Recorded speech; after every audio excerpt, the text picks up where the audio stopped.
السلام عليكم ورحمة الله وبركاته.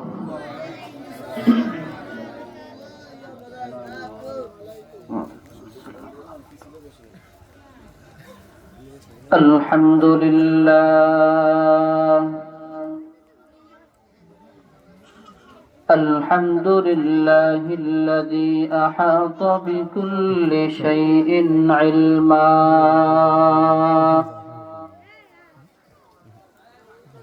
وقضى بما يريد حكمة وحكما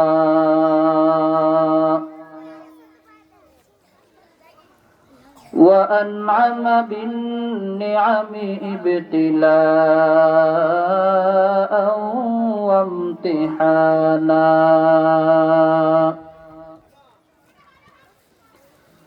ونشهد أن لا إله إلا الله وحده لا شريك له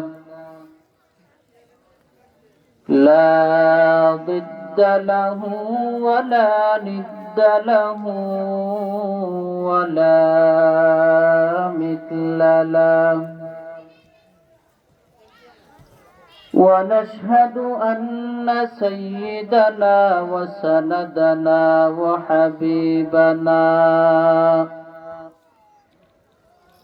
وحبيب ربنا وطبيبنا وطبيب قلوبنا ومولانا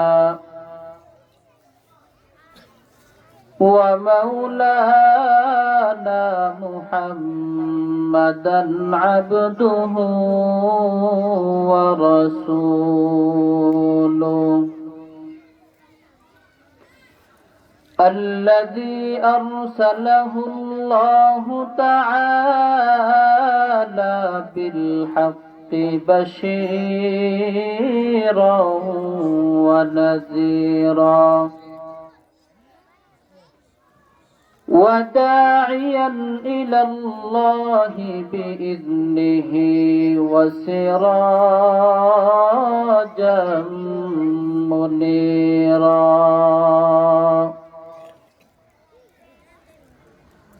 وبعد فأعوذ بالله من الشيطان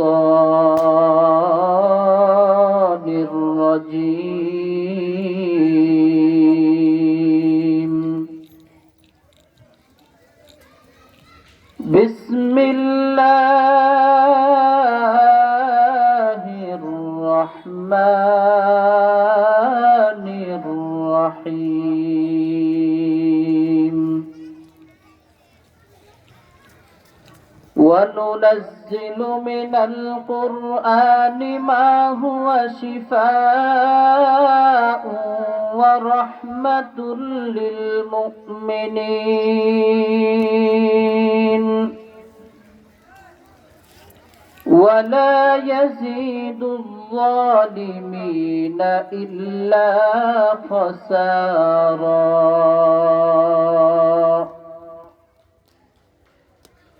وعن جابر بن عبد الله رضي الله تعالى عنه قال سيدنا رسول الله صلى الله عليه وسلم القرآن شافع مشفع وماحل مصدق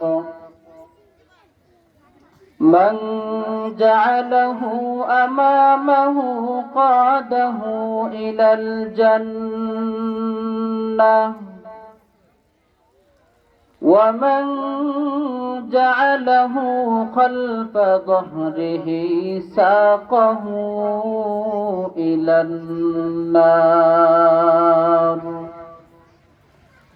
أو كما قال النبي عليه الصلاة والسلام صدق الله مولانا العظيم وصدق رسوله النبي الأمي الكريم ونحن على ذلك لمن الشاهدين والشاكرين والذاكرين والحمد لله رب العالمين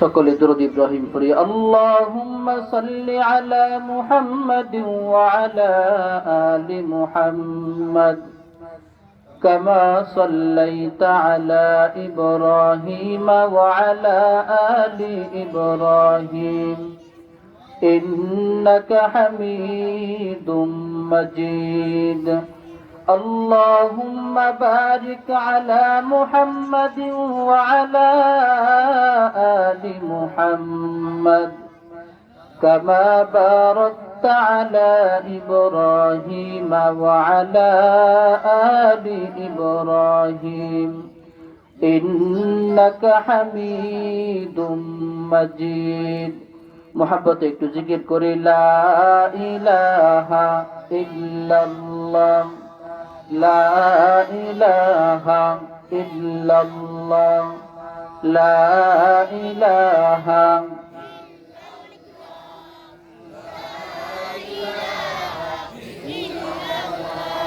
নামাজ রোজা ছাইরো না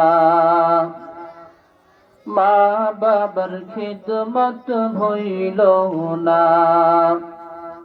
নামাজ রোজা ছাইরো না মা বাবার খিদমত ভইল না নামাজ রোজা ছেড়ে দিলে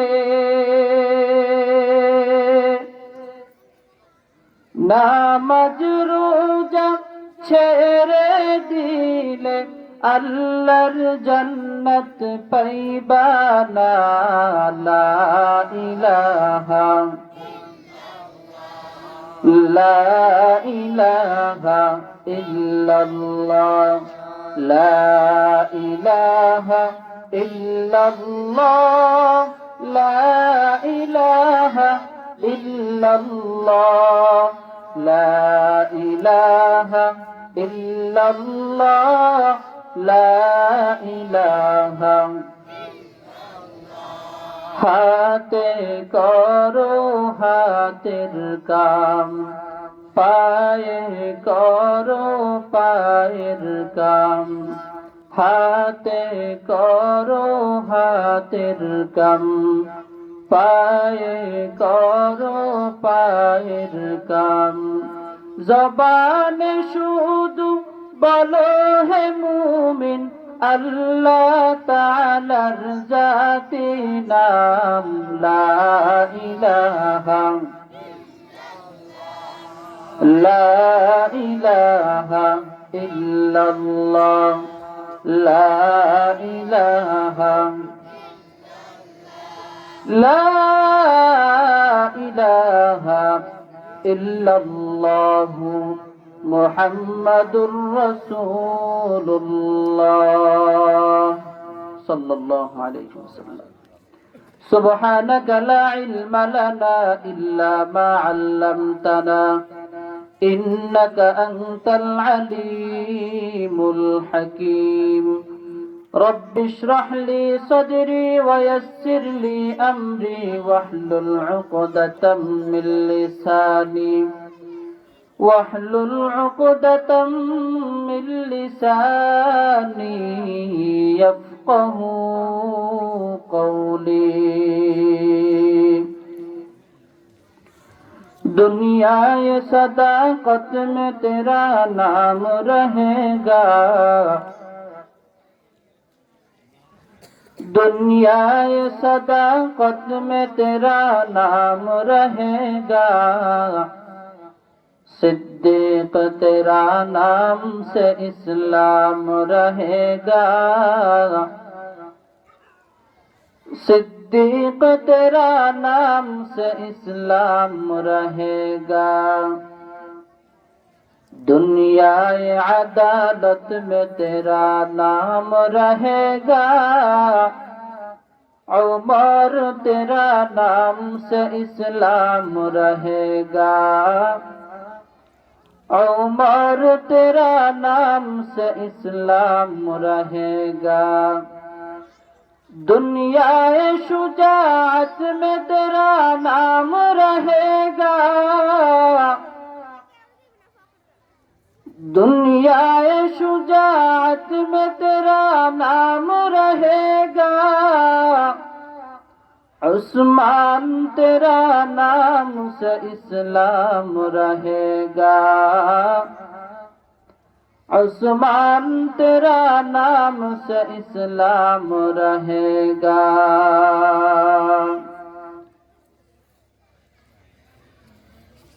আব্দুল হক ইসলামিয়া নুরানীয় কওমি মাদ্রাসার উদ্যোগে আয়োজিত 3 দিন ব্যাপী তাফসীরুল কোরআন মাহফিলের আজ 17 জানুয়ারি 2026 মহতী মাহফিলের মুহতারাম সম্মানিত সভাপতি, উপস্থিত হযরত উলামা ইকরাম,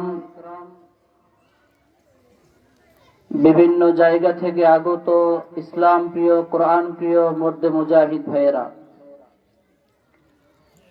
পর্দার আড়ালে অবস্থানরত শ্রদ্ধেয় সম্মানিতা মা ও বোনেরা, সৃষ্টির মহাস্রষ্টা রব্বুল আলামিনের দরবারে অসংখ্য অগণিত শুকরিয়া আদায় করি। রব্বুল আলামিন আমাকে এবং আপনাদেরকে আজকের এই জান্নাতি বাগানে, জান্নাতি পরিবেশে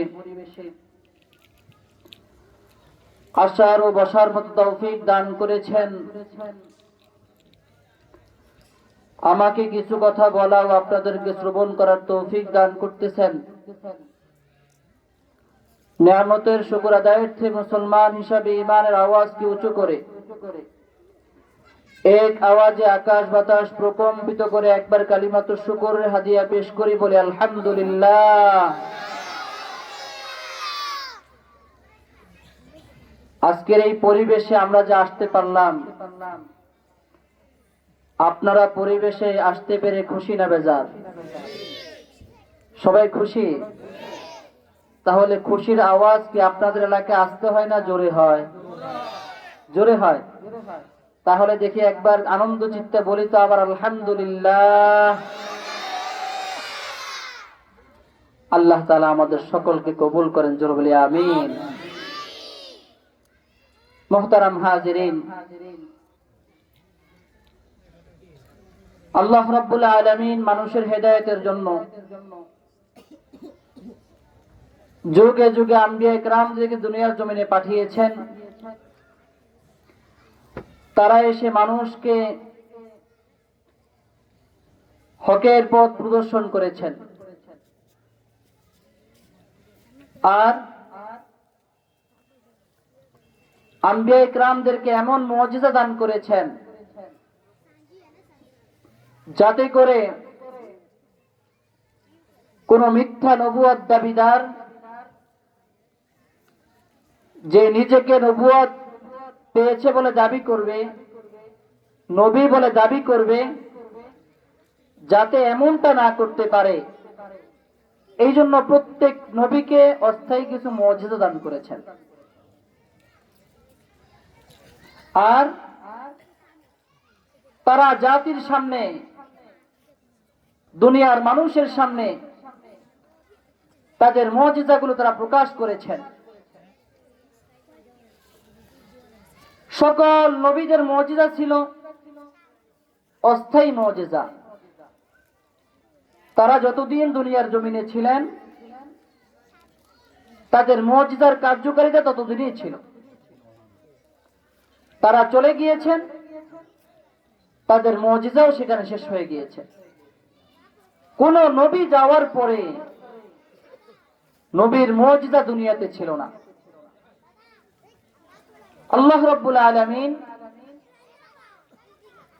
সকল নবী কুলের সম্রাট সকল নবীদের সম্রাট সর্দার আমার আপনার নবী, শেষ নবী, রাহমাতুল লিল আলামিন জনাব মুহাম্মদুর রাসূলুল্লাহ সাল্লাল্লাহু আলাইহি ওয়াসাল্লামকে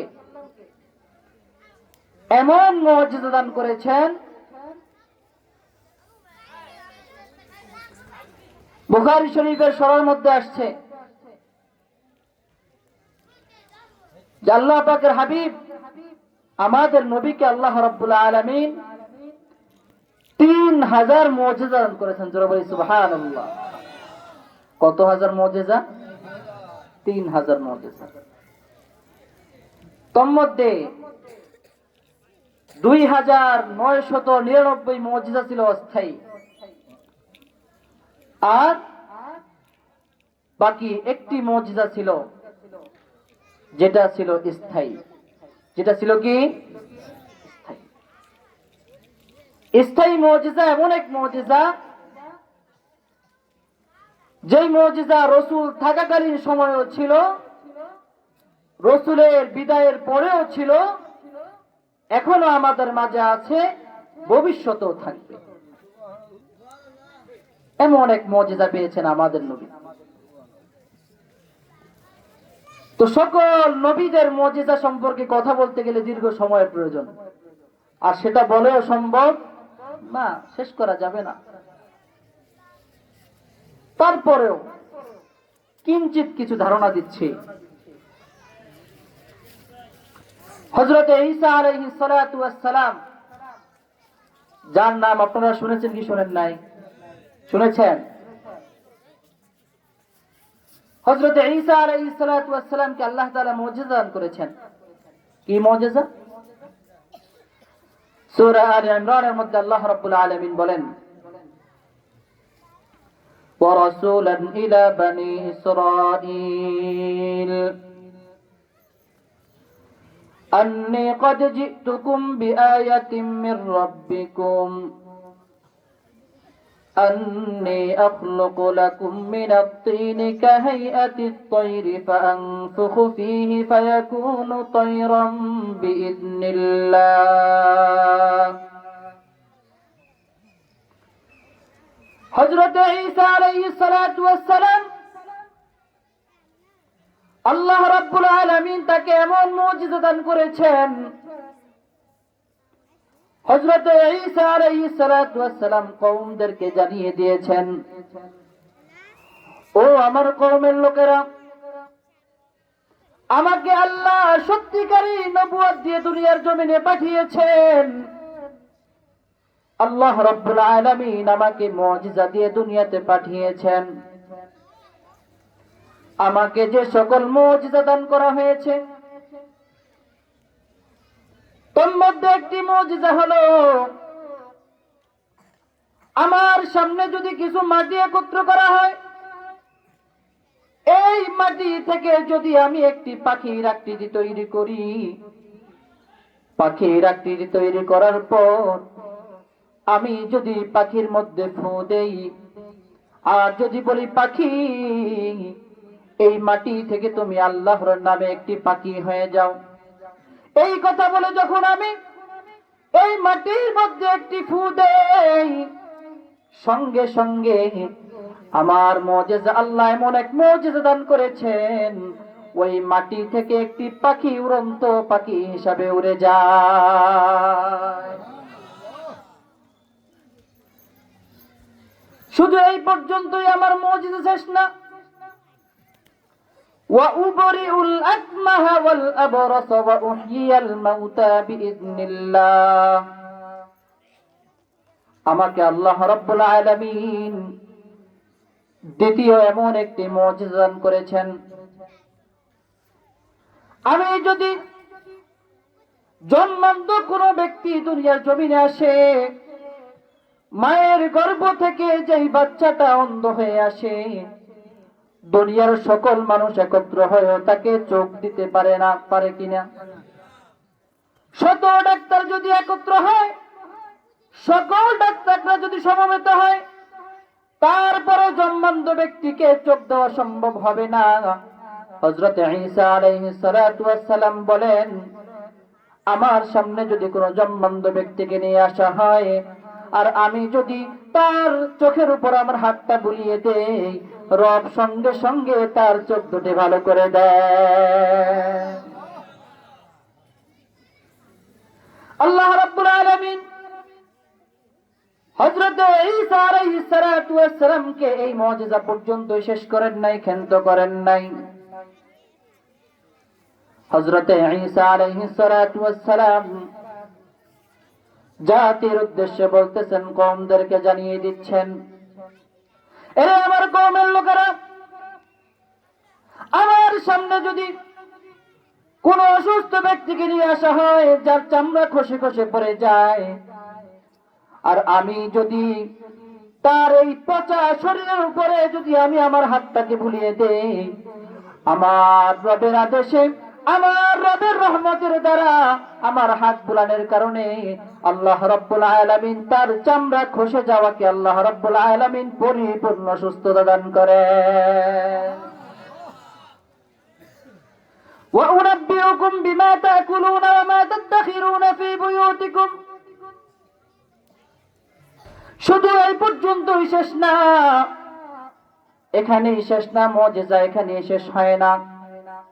হযরত ঈসা আলাইহিস সালাতু ওয়াস সালাম বলেন, আমার সামনে যদি কোনো ব্যক্তি আসে, সে বাড়ি থেকে কি খেয়ে আসলো, ওয়ামা তাদাখিরুনা ফি বুয়ুতিকুম, কি খেয়ে বাসা থেকে আসছে, আবার বাসায় গিয়ে কি খাবে, কোন ব্যক্তি যদি আমার সামনে আসে, সঙ্গে সঙ্গে আমি তা বলে দিতে পারি। হযরত ঈসা আলাইহিস সালাতু ওয়াস সালামকে আল্লাহ রাব্বুল আলামিন এ সকল মুজিজা দান করেছেন, একে একে 4টা মুজিজা দান করেছেন। আমার আপনার নবী রাহমাতুল লিল আলামিন, যিনি সকল নবীকুলের সম্রাট, যিনি সকল নবীদের সরদার, কেমন পাওয়ার তার, কেমন পাওয়ার! আল্লাহ রাব্বুল আলামিন বান্দাদের উদ্দেশ্যে জানিয়ে দেয়, আমার হাবিবকে আমি এত ভালোবেসে দুনিয়াতে পাঠিয়েছি, লাউলা কালামা খলাকতুল আফলাক, আমার হাবিবকে যদি আমি দুনিয়াতে না পাঠাইতাম, আমার হাবিবকে যদি দুনিয়ার জমিনে আমি না পাঠাইতাম, তাহলে আসমান, জমিন, চন্দ্র, সূর্য কোনো কিছু আমি সৃষ্টি করতাম না। দুনিয়ার সৌন্দর্য যা কিছু দেখতেছো, আমি আল্লাহ একমাত্র আমি আমার নবীর কারণে তা সৃষ্টি করেছি। সেই নবীকে মুজিজা কম দেওয়া হয় নাই, অনেক অনেক অনেক অলৌকিক ঘটনা দিয়ে দুনিয়ার জমিনে পাঠিয়েছেন। অনেক অলৌকিক ঘটনাবলী তার সাথে সম্পৃক্ত।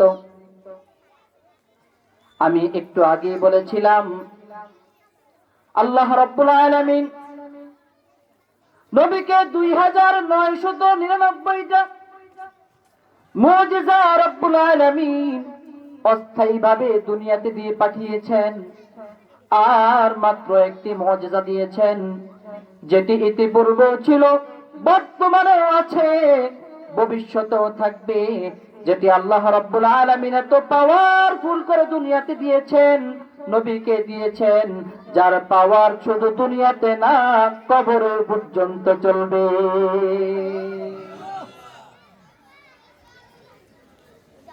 অস্থায়ী পাওয়ার গুলো কি?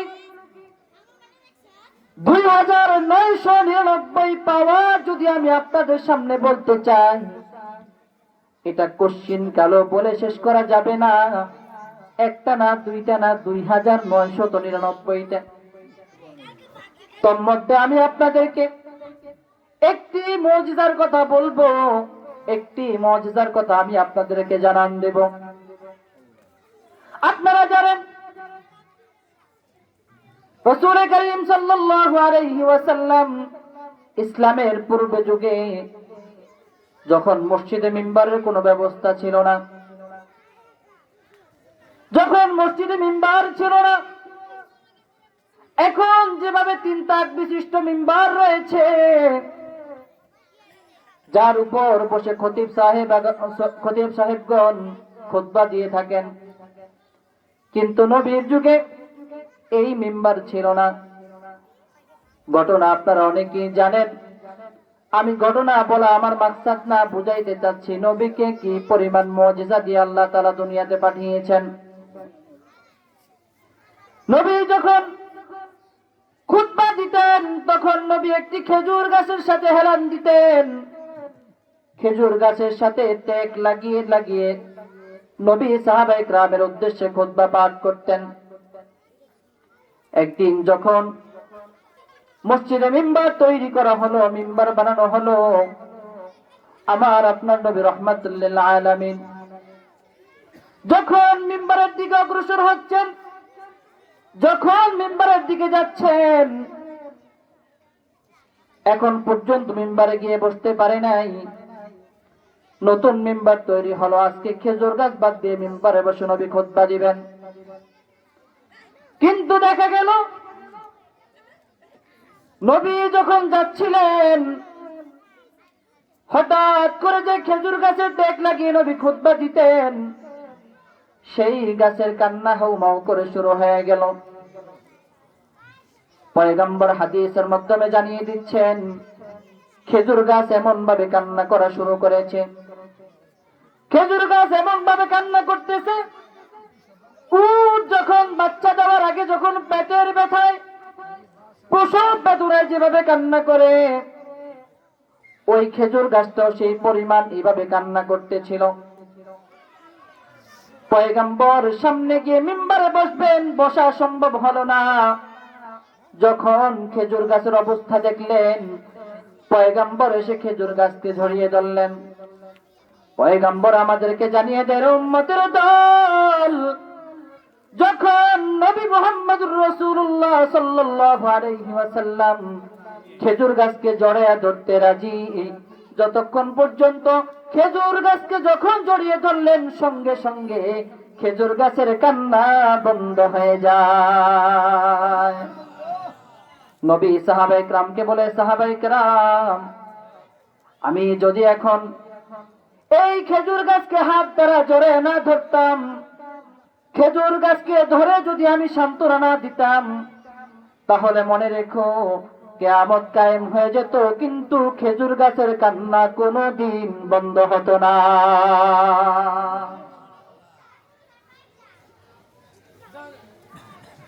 অস্থায়ী মুজিজা 2999 মুজিজা দিয়েছেন, সেগুলো তো সব ছিল অস্থায়ী, কিন্তু যে একটি মুজিজা দিয়েছেন, যেটা আল্লাহ রাব্বুল আলামিন স্থায়ী করে দিয়েছেন, তার নাম জানা দরকার আছে না নাই? আসেনি? বলবো। আল্লাহ রাব্বুল আলামিন স্থায়ী মুজিজার মধ্যে যে মুজিজা দান করেছেন, সেটি আর কিছুই না, সেটি হলো এমন এক মুজিজা যার নাম হলো আল কোরআন। চিল্লায়ে বলি সুবহানাল্লাহ। নাম কি? আরেকটু আসতে বলেন, কি নাম? আল কোরআন। এখন আপনারা বলতে পারেন, হুজুর আমরা তো দেখতেছি কোরআন এমন একটি কিতাব, যদিও আমরা দেখতেছি অন্যান্য পাঠ্যপুস্তকের মতো কোরআন একটি পাঠ্যপুস্তক। অন্যান্য বইগুলো যেভাবে বরাদ করা হয়, যেভাবে সাদা কাগজের মধ্যে লিখিত, কোরআনটাও ঠিক ওইভাবে কাগজের মধ্যে লিখিত। তাহলে এটি আবার মুজিজা হয় কিভাবে? এটা তো মুজিজা হওয়া কোনোভাবেই সম্ভব না। হয়তো আমাদের বুঝে আসে না। আমি আপনাদেরকে যদি কিছু উদাহরণ দেই, তাহলে আশা করি বুঝতে কিঞ্চিত পরিমাণও বাকি থাকবে না। সূরা ইসরার মধ্যে আল্লাহ রাব্বুল আলামিন কোরআন যে এক মুজিজা সম্পূর্ণ কিতাব, সেই সম্পর্কে জানিয়ে দিয়েছেন। রব কোরআনের মধ্যে জানিয়ে দেয়, কুল লাইন ইজতামাআতিল ইনসু ওয়াল জিন আলা আন ইয়াতু বিমিসলি হাযাল কুরআন লা ইয়াতুনা বিমিসলিহি ওয়ালাউ কানা বা'দুহুম লিবা'দিন যাহিরা। যখন এই কোরআনকে মুহাম্মদের উপর, নবীকে যখন এই কোরআন দেওয়া হলো, মক্কার কাফিরদের মধ্যে একটি আওয়াজ ছড়িয়ে গেল, গুনগুন আওয়াজ। তারা বলতেছে, মুহাম্মদ এটা আবার কেমন কিতাব নিয়ে আসছে? তাদের এই কিতাব মানতে বড়ই কষ্ট হচ্ছে। মুহাম্মদের কিতাব তারা মানবে, সেটা মানতে পারে না। ওই সময়ের মক্কার কাফিররা তখন মানতে পারে নাই, কিন্তু মুহাম্মদকে এতটুকু স্বীকার করত। মক্কার কাফিররা পর্যন্ত, যার নাম আল্লাহ মিন উপাধি দিয়েছে, যাকে সত্যবাদী বলে স্বীকৃতি দিয়েছে, কিন্তু মুহাম্মদের কালিমা পড়ে তারা মুসলমান হবে, ঈমানওয়ালা হবে। তখনকার কাফিররা সেটা কোশ্চিন কালেও মানতে পারে নাই, মানতে পারত না। যার কারণে তাদের মধ্যে গবেষণা শুরু হয়ে গেল মুহাম্মদের উপর। সে যে কালামের কথা বলতেছে, সে যে কোরআনের কথা বলতেছে, আসলে এই কোরআন রব করতে কোরআন না, এটা হচ্ছে মুহাম্মদের বানাওয়াটি কোরআন। চিল্লায়া বলেন নাউজুবিল্লাহ। এই কথা যখন গুনগুন আওয়াজ শুরু হয়ে গেল, যখন কাফিররা পরস্পর বলাবলি শুরু করে দিল, আল্লাহ রাব্বুল আলামিন ডেকে বলো, পয়গম্বর আপনি বিভ্রান্ত হবেন না, আপনার কোনো চিন্তার কোনো কারণ নাই। আমি আপনার জন্য অতি সত্বর একটি সুসংবাদ দিয়ে দিচ্ছি। আপনার জন্য আমি অতি সত্বর একটি চ্যালেঞ্জ ছুড়ে দিব। যদি এই চ্যালেঞ্জ তারা মানতে পারে, যদি এই চ্যালেঞ্জের মোকাবেলা তারা করতে পারে, তাহলে আমিও বলবো ঠিক আছে, মেনে নিব যে মুহাম্মদের কালাম এটা বানাওয়াটি কিতাব, বরং তাদের কথাই সত্য। এই কথা তখনই আমি মেনে নিব যখন তারা আমার এই কথার সত্যায়ন করতে পারবে, চ্যালেঞ্জ গ্রহণ করতে পারবে। এই কথা বলে আল্লাহ রাব্বুল আলামিন সূরা ইসরার মধ্য দিয়ে একটি আয়াত জানিয়ে দিল, চ্যালেঞ্জ ছুড়ে মারল, কুল লাইন ইজতামাআতিল ইনসু ওয়াল জিন আলা আন ইয়াতু বিমিসলি হাযাল কুরআন। পয়গম্বরকে আল্লাহ রাব্বুল আলামিন বলে, ও পয়গম্বর আপনি তাদের কাছে বলেন, শুধু মক্কার কাফিররা না, পয়গম্বর আপনি হলেন আরবের মানুষ, তারাও হলো আরবের মানুষ, আপনার চেয়েও অনেক ভাষাবিদ, ফাসাহাত বালাগাত জাননেওয়ালা আপনার চেয়েও বড় পণ্ডিত আরবে আছে। অতএব শুধু পণ্ডিতরা না, বরং দুনিয়াতে যত জিন রয়েছে, যত ইনসান রয়েছে, তাদের সকলকে সমবেত করেন আর বলেন, আইয়াতু বিমিসলি হাযাল কুরআন, তোমরা আমার রব আমাকে যে কোরআন দান করেছে, যদি তোমরা আমার এই কোরআনকে মানতে না পারো, যদি বলো আমার কোরআন এটি বানাওয়াটি কোরআন, তাহলে তোমাদের কাছে আমার চ্যালেঞ্জ রইল, এই কোরআনের মতো আরেকটি কোরআন তুমি আমাদের সামনে উপস্থাপন করো।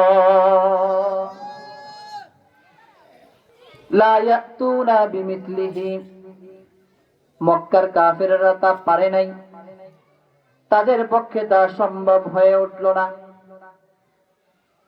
আল্লাহ রাব্বুল আলামিন বলেন, আচ্ছা ঠিক আছে, মনে হয় চ্যালেঞ্জটা তাদের পক্ষে বড় হয়ে গেছে, অনেক বিশাল হয়ে গেছে, আমি চ্যালেঞ্জটা একটুখানি কমিয়ে দেই।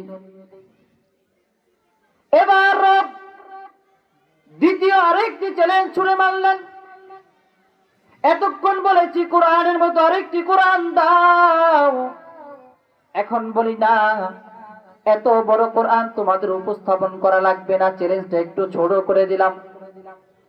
আল্লাহ রাব্বুল আলামিন সূরা হুদের মধ্যে জানিয়ে দেয়, আম ইয়াকুলুনা ইফতারা কুল ফাতু বিআশরি সুওয়ারিম মিথলিহি মুফতারায়াতিন ওয়াদউ মান ইসতাতা'তুম মিন দুনিল্লাহ।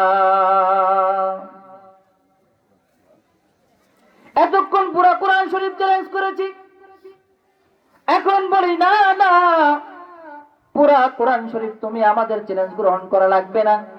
যদি তোমরা এত বড়ই পণ্ডিত হয়ে থাকো, তাহলে পুরা কোরআন শরীফের মধ্যে আমি 114টি সূরা দিয়েছি, 114 বিশিষ্ট সূরা। এই কোরআন শরীফের মধ্য থেকে 104টি সূরা বাদ দিয়ে দিলাম। তোমরা যদি চ্যালেঞ্জ গ্রহণ করতে আসো, তাহলে তোমাদেরকে বললাম তোমরা আয়েশা অন্তত পক্ষে 10টি সূরা বানিয়ে দেখিয়ে দাও। মক্কার কাফিরদের পক্ষে তাও সম্ভব হলো না, তারা অসম্ভব হয়ে গেছে। নিজেদের দুর্বলতা প্রকাশ করা ছাড়া তাদের কোনো উপায় ছিল না। আল্লাহ রাব্বুল আলামিন বলে, আচ্ছা ঠিক আছে, প্রথম দিলাম পুরা কোরআন শরীফ, এরপরে দিলাম মাত্র 10 সূরা, এখন 10 সূরাও বাদ দিয়ে দিলাম। এখন তোমাদের মাঝে আমি বলতে চাই, আরো একটি চ্যালেঞ্জ দিচ্ছি। মুহাম্মদকে যেহেতু তোমরা বানাওয়াট বলেছো, মুহাম্মদের বানানো কিতাব তোমরা বলেছো, তাহলে ঠিক আছে, তাদের মাঝে ও পয়গম্বর আপনি আরেকটি চ্যালেঞ্জ ছুড়ে মারেন। আল্লাহ রাব্বুল আলামিন সূরা বাকারার মধ্যে আরো একটি চ্যালেঞ্জ করলেন, ওয়া ইন কুনতুম ফি রাইবিন মিম্মা নাযালনা আলা আবদিনা ফাতু বিসূরাতিন মিন মিথলিহি ওয়াদউ শুহাদাআকুম মিন দুনিল্লাহি ইন কুনতুম সাদিকিন। আল্লাহ রাব্বুল আলামিন এরপরে যে চ্যালেঞ্জটি দিলেন তা হলো, ও পয়গম্বর আপনি মক্কার সকল লোকদেরকে জানিয়ে দেন, এত এত চ্যালেঞ্জ দিলাম, কোনোটাই তো তোমরা পারলা না। এবার তোমাদের মাঝে এমন একটি চ্যালেঞ্জ দিলাম, যদি আর কিছু না পারো, কুরআনুল কারীমের 114 সূরার মধ্যে সর্বকনিষ্ঠ সূরা, একেবারে ছোট সূরা, এক লাইন বিশিষ্ট সূরা হলো সূরা কাউসার, যদি তোমরা পারো সকলে মিলে সূরা কাউসারের মতো ছোট একটি সূরা বানিয়ে দাও। সঙ্গে সঙ্গে যখন এই চ্যালেঞ্জ ছুড়ে মারলেন, তখন মক্কার যত পণ্ডিত ছিল তারা তখনও সেই চ্যালেঞ্জ গ্রহণ করতে পারল না। এবার যখন তারা তাদের অক্ষমতা প্রকাশ করেছে, যখন তাদের দুর্বলতা প্রকাশ করেছে, আল্লাহ রাব্বুল আলামিন বলে, তোমাদের কথাই বানাওয়াট ছিল, আমার পয়গম্বরের কথাই চূড়ান্ত সত্য কথা ছিল। কারণ আমার পয়গম্বর কোনোদিন মিথ্যা বলতে পারে না, পারেনি, কখনোই মিথ্যা বলতে পারে না। मोहम्मद मुस्तफा जाने खुदा को, मोहम्मद मुस्तफा जाने खुदा को, खुदा जाने मोहम्मद मुस्तफा को, मोहम्मद हरगिज न गुफ्ता ताना गुफ्ता जिब्राइल, जिब्राइल हरगिज न गुफ्ता ताना गुफ्ता रब जलील। মুহাম্মদ কোনদিন মিথ্যা বলতে পারে না। মুহাম্মদ চিরন্তন সত্যবাদী লোক। তোমরা এতদিন মুহাম্মদকে মিথ্যাবাদী বলেছো, বানাওয়াট বলেছো, তোমাদের মুখ বন্ধ করার জন্য, তোমরা যে মিথ্যাবাদী এই কথা প্রকাশ করার জন্য আল্লাহ রাব্বুল আলামিন সূরা তুরের মধ্যে তাদেরকে শেষ চ্যালেঞ্জ দিয়ে তাদের মুখকে বন্ধ করে দিয়েছেন। আল্লাহ রাব্বুল আলামিন বলে, فَلْيَأْتُوا بِحَدِيثٍ مِثْلِهِ إِنْ كَانُوا صَادِقِينَ। আল্লাহু আকবার। আল্লাহ রাব্বুল আলামিন বলে, পুরা কোরআন শরীফ চ্যালেঞ্জ করলাম, পারলা না। 10 সূরা চ্যালেঞ্জ করলাম, পারলা না। 1 সূরা চ্যালেঞ্জ করলাম, তাও পারলা না। এবার তোমাদেরকে বলতেছি, ফালইয়াতু বিহাদিস, মাত্র কোরআনের মতো একটি মাত্র বাক্য রচনা করেও যদি তোমরা দেখাইতে পারো, ইন কুনতুম সাদিকিন, তাও তোমাদেরকে সত্যবাদী ঘোষণা করা হবে। কিন্তু দেখা গেল ওই কাফেররা, ওই বেদুইনরা কোনোদিনও কোরআনের চ্যালেঞ্জ গ্রহণ করতে পারলো না। পরিশেষে তারা নিজেরাও মুহাম্মদকে সত্যবাদী বলে ঘোষণা দিতে বাধ্য হয়েছে। এই হচ্ছে কোরআন। এই কোরআন আল্লাহ রাব্বুল আলামিন দুনিয়ার মানুষের জন্য কি উপকারে আসবে, কি কাজে আসবে, আল্লাহ রাব্বুল আলামিন বলে কোরআন শুধু তোমার পরকালীন নাজাতের জরিয়া হবে তা না। তুমি দুনিয়াতে যদি কোনো বিপদে পড়ো, দুনিয়াতে যদি কোনো বিপদে তোমাকে আক্রান্ত করে ফেলে, আর যদি তুমি কোরআনের শরণাপন্ন হও, আমি আল্লাহ ঘোষণা করে দিলাম কোরআনের শরণাপন্ন হওয়ার কারণে আমি আল্লাহ রাব্বুল আলামিন তোমার যে রোগ আছে তোমাকে আমি আল্লাহ পরিপূর্ণ শিফা দান করে দিব। আমার কথা না কোরআনের কথা? কোরআনের কথা। আল্লাহ রাব্বুল আলামিন বলে وَنُنَزِّلُ مِنَ الْقُرْآنِ مَا هُوَ شِفَاءٌ وَرَحْمَةٌ لِلْمُؤْمِنِينَ। আমি কোরআনকে ওয়াহিত মানুষের মাঝে কোরআনকে ছাড়ি নাই, কোরআনকে ওয়াহিত আমি অবতীর্ণ করি নাই। কোরআনকে আমি অবতীর্ণ করেছি মানুষ যখন সবচেয়ে কঠিনের চেয়ে কঠিন বিপদের সম্মুখীন হবে, আমি আল্লাহ রাব্বুল আলামিন তারা কোরআনের শরণাপন্ন হওয়ার কারণে এই কোরআন দ্বারা তাদেরকে আমি আল্লাহ পরিপূর্ণ সুস্থতা দান করব। দুনিয়াতে মানুষ বিপদে পড়লে কোরআনের কাছে যায়, তবে কোরআনের কাছে যায় প্রথম থেকে যায় না দুনিয়ার ডাক্তার সব কিছু দেখানোর পর, লতা পাতা সবকিছু বেচানোর পর, তারপরে যায় মসজিদের ইমাম সাহেবের কাছে, হুজুর ডাক্তার দেখাইলাম, দুনিয়ার সব কবিরাজ বাইটটা খাওয়া হয়ে গেল, এখন আর উপায় নাই, আপনি একটু পানি পড়া দেন। বাবা যখন অসুস্থ হয়ে যায়, ঢাকা সহ বিভিন্ন জায়গায় যখন চিকিৎসা শেষ হয়ে যায়, বাবা যখন শেষ প্রান্তে চলে আসে, হায়াত যখন ফুরিয়ে যাচ্ছে, এবার সন্তানরা হুজুরের কাছে যায়, হুজুর আব্বা তো বেশি অসুস্থ, মনে হয় আর বাঁচবে না, বিছানায় শুয়ে শুয়ে কাতরাচ্ছে, আমার বড় কষ্ট হচ্ছে। হুজুর আমার বাবার এত কষ্ট হচ্ছে, আমি সন্তান হিসাবে ঘরে থাকা আমার জন্য বড়ই কষ্ট হয়ে যাচ্ছে। হুজুর এবার একটু আসেন, আমার বাবার জন্য আপনারা একটা খতম করেন, যেই খতমটার নাম হলো খতমে শিফা। কথা ঠিক না বেঠি?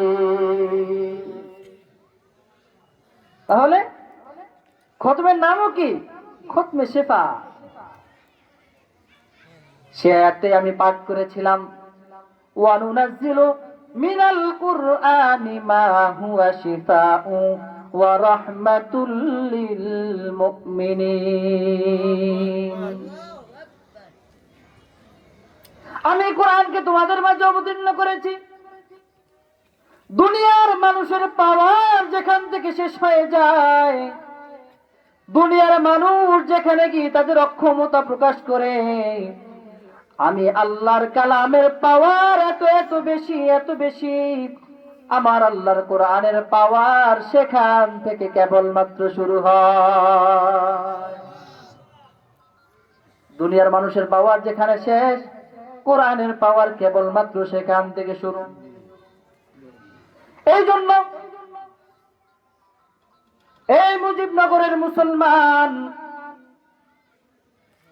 3 দিন মাহফিল রাখা হয়েছে, জান্নাতের বাগান পুরো বছর থাকবে না। গতকালকেও এই মাঠ ছিল, এই মাদ্রাসা ছিল, মসজিদ ছিল, এলাকাবাসী সবাই ছিল, কিন্তু এত সুন্দর আয়োজন ছিল নি। আবার যদি 3 দিন পরে যান, আগামী মঙ্গলবার বুধবার বা তারপরে যান, এরকম সুন্দর পরিবেশ আর থাকবে না। এই জন্য 3 দিন যেহেতু আমরা বসেছি, এখন আমাদের সময় হলো আমরা ব্যাটারিকে চার্জ করব, কারেন্ট যখন বাসায় আসে মোবাইল চার্জ দেই, লাইট চার্জ দেই, লাইট গুলো সব প্রত্যেকটা বস্তু আমরা চার্জ দিয়ে রাখি, যাতে করে কারেন্ট যদি চলে যায় যাতে আমার চলার ক্ষেত্রে কোনো অসুবিধা না হয়। আমি আপনাদের কাছে অনুরোধ করব 3 দিনের মাহফিলকে এমন সুবর্ণ সুযোগ মনে করে কাজে লাগাবেন, যাতে করে 3 দিনের মাহফিল দ্বারা, 3 দিনের কথা দ্বারা আপনি উপকৃত হয়ে আগামী মাহফিল পর্যন্ত, আগামী বছর পর্যন্ত যাতে আমাদের পরিপূর্ণ চলার একটা জীবন ব্যবস্থা আমরা পেয়ে যাই। কথা ঠিক না বেঠিক? এই জায়গাটা বড় দামি জায়গা, এই জায়গায় সবাই আসতে পারে না। প্রধানমন্ত্রীর অফিস কক্ষে আমি আপনি যত্রতত্র যখন ইচ্ছা তখন প্রবেশ করতে পারবো নি? পারবেন? ডক্টর ইউনূস এখন যে বাসভবনে সে বসে যদি মনে মনে ভাবেন যে আজকে আমি যাব ঢাকায়, আগামীকালকে আমি ডক্টর ইউনূসের সাথে বসে একটু আধা ঘন্টা আলাপ করব, কি বলেন? সম্ভব হবে তো? ইনশাআল্লাহ হবে না? লক্ষ কোটি ইউনূসকে যদি একত্র করা হয়, লক্ষ কোটি প্রেসিডেন্টকে যদি একত্র করা হয়, আমার রবের কুদরতের কাছে কিছু নেই। কি বলেন? কিছু কিছু না। কারণ এরকম ইউনূস সে এমনিতে দুনিয়াতে আসতে পারে নাই, তাকেও দুনিয়াতে পাঠানোর পিছনে একজনের কুদরতি হাত আছে। চিল্লায়া বলেন তার নাম কি? আরো আস্তে করে বলতে হবে, তার নাম কি? এই জন্য বলতেছিলাম এই মোবারক মাহফিলে, মোবারক মজলিসে সকলেই আসতে পারে না। ডক্টর ইউনূস দুনিয়ার একজন প্রধান উপদেষ্টা হওয়ার কারণে যদি তার বাসভবনে যত্রতত্র যাওয়া না যায়, যখন তখন যাওয়া না যায়, আমার রবের এই জায়গাটাও এত সামান্য না, এত ক্ষুদ্র না যে চাইলেই এখানে আসা যাবে, বাহাদুরির বলে এখানে আসা যাবে, এতটা সম্ভব না। এই জায়গাটা কেমন দামি, বারবার ওলামায়ে কেরামের মুখ থেকে শুনে আসছেন এই জায়গাটা দামি, এটা জান্নাতি পরিবেশ, এটা জান্নাতি পরিবেশ। আসলে জান্নাতি পরিবেশ এটি কেমন করে হয়? এটা তো দেখতেছি আব্দুল হক ইসলামী আনুরানি মাদ্রাসার মাঠ আগেও যেমন ছিল এখনো তেমন, যদিও সামান্য লাইটিং করা হয়েছে, সামিয়ানা দেওয়া হয়েছে, কিন্তু জান্নাতি বাগান কিভাবে বলা হলো? আপনারা বলতে পারেন হুজুর আপনারা মনে হয় মিথ্যা কথা বলতেছেন। আমি বলবো না, আমরা কোশ্চিন কালো মিথ্যা কথা বলি না। সামান্য একটি উদাহরণ আপনাদের খেদমতে যদি আমি পেশ করি, আশা করি বুঝতে আপনাদের কারো বাকি থাকবে না। এখান থেকে আমরা সামনে আছে চানমিয়া বাজার, আসেনি? চানমিয়া বাজার গেলে গাড়ি পাওয়া যায় কি যায় না? আমার বাংলা বাজারে এখান থেকে যদি কেউ গাড়ি দিয়ে যেতে হয় তাহলে তার পক্ষে হেঁটে হেঁটে যাওয়া অনেক কষ্টকর হয়ে যাবে। এই কষ্ট দূর করার জন্য, কষ্টটা যাতে না হয় এই জন্য কিছু গাড়ি সেখানে আছে। যখন চানমিয়া বাজার থেকে কেউ বাংলা বাজারের উদ্দেশ্যে যায় অথবা খেয়াঘাটের কাছে যায়, গাড়িওয়ালারা এখানে বসে বসে ডাকতে থাকে বাংলা বাজার, বাংলা বাজার। ডাকে কি ডাকে না? আর একটু সহজ করে দেই, যখন বক্সি ঘাটে যায় কিছু গাড়ি আছে বলে লেত্রা লেত্রা, আবার কিছু গাড়ি আছে বলে চরপেশন বলে, কি বলে না? আমি আপনাদের কাছে ছোট একটি প্রশ্ন করতে চাই, মনোযোগ সহকারে চিন্তা করে কথাটার উত্তর দিতে হবে। যেই গাড়িটা বক্সি ঘাটে বসে বসে বলে চরপেশন চরপেশন, আমি আপনাদের কাছে জানতে চাই গাড়িটা কি চরপেশন না বক্সি আছে? গাড়িটা কই? কয় যে চরপেশন। কথাটা মিথ্যা কথা না? কন্যাদি কথাটা সত্য না মিথ্যা? গাড়িটা হলো বক্সি, ড্রাইভার ডাকতেছে চরপেশন। আসলে এই ড্রাইভারের যে মর্মার্থ, সে যেই কথা আমাদেরকে বুঝাইতে চায়, সে আমাদেরকে বুঝাইতে চায় ও প্যাসেঞ্জার ভাই, তুমি যদি আমার গাড়িতে উঠে বসো, একটু কষ্ট করে যদি এখানে উঠে বসতে পারো, আল্লাহ যদি আমাদেরকে সহি সালামতে নেয়, আধা ঘন্টা পরে 1 ঘন্টা বা 1 ঘন্টার মাথায় আমরা অবশ্যই অবশ্যই চরপেশন গিয়ে পৌঁছতে পারবো। কথা ঠিক না বেঠিক? এই জন্য ড্রাইভার বক্সি ঘাটে বসে বসে ডাকতে থাকে চরপেশন চরপেশন। আমি আপনাদেরকে বলবো, ওলামায়ে কেরাম আপনাদেরকে বলে এটি জান্নাতের বাগান। আমি আজ আপনাদের মাঝে এত মানুষের ভিড়ে একটি কথা বলে দিয়ে যাই, ওই রব যদি আমাদেরকে এই দ্বীনি মজলিসের সাথে লেগে রাখতে পারেন, আমরা যদি এই দ্বীনি মাহফিলের সাথে লেগে থাকতে পারি, দ্বীনের সাথে যদি আমরা লেগে থাকতে পারি, এই মাহফিল থেকে যদি কেউ আমরা আল্লাহ রাব্বুল আলামিন এই মাঠ থেকে যদি আমাদেরকে নিয়ে যায়, আল্লাহ রাব্বুল আলামিন সরাসরি তাকে জান্নাতের মেহমান বানিয়ে দিবে। এটা আমার কথা না, এটা একমাত্র পয়গম্বরের কথা। পয়গম্বর জানিয়ে দেয়, বুখারী শরীফের 5027 নম্বর হাদিস, قال سيدنا رسول الله صلى الله عليه وسلم خيركم من تعلم القرآن وعلمه। বলে তোমাদের মধ্যে যেই জায়গার মধ্যে ইলমের আলোচনা করা হয়, যেখানে ইলম শিক্ষা হয় শেখানো হয়, ওই মজলিসের মধ্যে যারা বসতে পারে, যারা এই মজলিসের সাথে লেগে থাকতে পারে, পয়গম্বর ঘোষণা দিল দুনিয়ার মানুষের মধ্যে যত উম্মত থাকতে পারে, যত উত্তম উম্মত থাকতে পারে, যারা এই মজলিসের সাথে বসতে পারলো তারাই হলো সর্বশ্রেষ্ঠ উম্মত।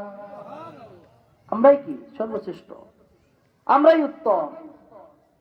যদিও দেখতেছি আমাদের চলতে কষ্ট হয়, আমাদের খাইতে কষ্ট হয়, এক বেলা খাইতো আরেক বেলা খাইতে পারি না। নুন আনে তো পান্তা পুরায়, কয় না? যদিও এটা আমাদের জন্য কষ্ট হয়, আসলে তো এটা কষ্টের জায়গা। কৃষক যখন তার কৃষি মাঠে যায়, যে তরমুজ করে যখন সে মাঠে যায়, সেখানে সে বাড়ি করে না, ঘর করে না, টাইলস দিয়ে বাড়ি বানায় না, বানায়নি। অনেক বড় বড় খাবারের আয়োজন করে না, থাকার জন্য ভালো জায়গার ব্যবস্থা করে না। তার ইচ্ছা হলো আমি এখানে থাকবো, এখানে আমি সময় কাটাবো, এখানে আমি পরিশ্রম করব। যদি পরিশ্রম থেকে আল্লাহ রাব্বুল আলামিন আমাদেরকে কিছু ফসল দান করেন, আমি বাড়িতে গিয়ে আনন্দ উল্লাস করব। আমি আপনাদেরকে জানাইতে চাই, যদি আমরা দুনিয়াতে চলাফেরা করতে গিয়ে যদি পরকালকে আমাদের মূল মাকসাদ বানিয়ে নেই, যদি পরকালকে আমাদের মূল টার্গেট বানাই, তাহলে দুনিয়াতে যদি কষ্ট করি, পরকালে আল্লাহ রাব্বুল আলামিন আমাদেরকে জানিয়ে দিচ্ছেন, ইন্নাল্লাহা আশতারা মিনাল মুমিনিনা আনফুসাহুম ওয়া আমওয়ালাহুম বিআন্না লাহুমুল জান্নাহ। আরে মানুষ, তুমি যখন দুনিয়াতে গিয়ে তোমার জান আর মাল আমার আল্লাহর রাস্তায় ক্রয় করতে পারবা, খরচ করতে পারবা, আমি আল্লাহ রাব্বুল আলামিন ঘোষণা দিলাম, তোমার জান আর মাল আমি আল্লাহ ক্রয় করে নিয়েছি, কিনে নিয়েছি। বিনিময়ে আমি আল্লাহ রাব্বুল আলামিন তোমাকে জান্নাতুল ফিরদাউসের মেহমান বানিয়ে দিব। এই জন্য বলতেছিলাম, দুনিয়ার মধ্যে এই জায়গাটা সবচেয়ে দামি, জান্নাতের বাগান। অন্য হাদিসের মধ্যে রাসূল করিম সাল্লাল্লাহু আলাইহি ওয়াসাল্লাম জানিয়ে দেয়, قال سيدنا رسول الله صلى الله عليه وسلم من خرج في طلب العلم فهو في سبيل الله حتى يرجع। যদি কোনো মানুষ দ্বীনি ইলম শিক্ষা করার জন্য যখন তারা কোনো মজলিসে সমবেত হয়, যখন কোনো মজলিসে একত্র হয়, যতক্ষণ পর্যন্ত সে বাড়িতে না যাবে, বাড়িতে গিয়ে না বুঝবে, আল্লাহ রাব্বুল আলামিন বলে ওই বান্দাটা স্বয়ং আমি আল্লাহর জিম্মাদারিতেই থাকে। তাহলে যদি কোনো ব্যক্তি আল্লাহ তাআলার জিম্মাদারিতে থাকে, তার ক্ষতি হওয়ার আশঙ্কা আছে নি? যদি দুনিয়ার কোনো চেয়ারম্যান বলে, অথবা মুজিবনগরের কোনো চেয়ারম্যান যদি আপনাদের কাউকে ডেকে বলে, আজ থেকে তোর কোনো চিন্তা নাই, তোর কোনো টেনশন নাই, তোর যত যা কিছু হয় সব কিছু আমি দেখব, আচ্ছা বলেন তো তার পাওয়ারটা কি পরিমাণ থাকবে, মনে কত বড় আনন্দ থাকবে? মুজিবনগরের কোনো নেতা না, দুনিয়ার কোনো প্রেসিডেন্ট না, কোন প্রধানমন্ত্রী না, স্বয়ং রব বলতেছে, তুমি যখন আমার ইলম শিখার জন্য আসবা, যখন তুমি কিছু জানার জন্য ধর্মীয় জিনিসে আসবা, ধর্মীয় জায়গায় আসবা, আমি আল্লাহ ঘোষণা করে দিলাম, তোমার যা কিছু হবে না কেন, তোমার সব কিছুর জিম্মাদারি স্বয়ং আমি আল্লাহ নিজেই নিয়ে নিলাম। এই জন্য দুনিয়াতে আমি আমার আলোচনার পিছনে ঘুরে যাচ্ছি। আল্লাহ রাব্বুল আলামিন পয়গম্বরকে 3000 মুজিজা দান করেছেন। তার মধ্যে স্থায়ী যে মুজিজা তার নাম হচ্ছে কি? ভুলে গেছেন? তার নাম কি? কোরআন। আমি সারাক্ষণ চিল্লাম, আপনারা আমার সাথে বলবেন না, তা হবে না। আমিও বলবো, আপনারা আমার সাথে বলতে হবে। রাজি আছেন নি? দেখি কে কে রাজি নাই। রাজি নাই? তাহলে হাত উঠালেন যে?